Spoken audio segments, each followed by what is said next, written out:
Ang mabuting balita mula sa langit sa araw na ito.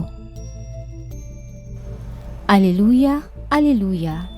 Sa puon ay manatili, siya'y sa atin lalagi, mamungang maluwalhati. Aleluya, aleluya.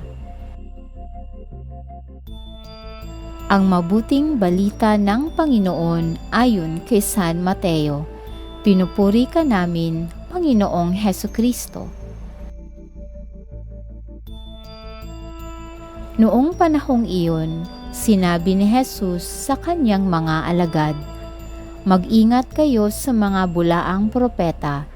Nagsisilapit sila sa inyo na animoy tupa, ngunit ang totoo'y mababangis na asong gubat.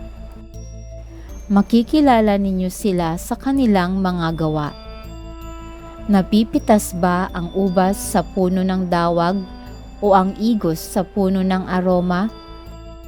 Nagbubunga ng mabuti ang bawat mabuting punong kahoy, subalit nagbubunga ng masama ang masamang punong kahoy.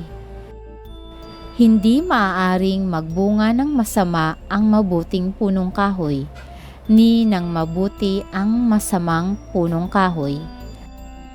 Ang bawat puno na di nagbubunga ng mabuti ay pinuputol at itinatapon sa apoy. Kaya nga, makikilala ninyo sa kanilang mga gawa ang mga bulaang propeta." Ito ang mabuting balita ng ating kaligtasan. Papuri sa Diyos.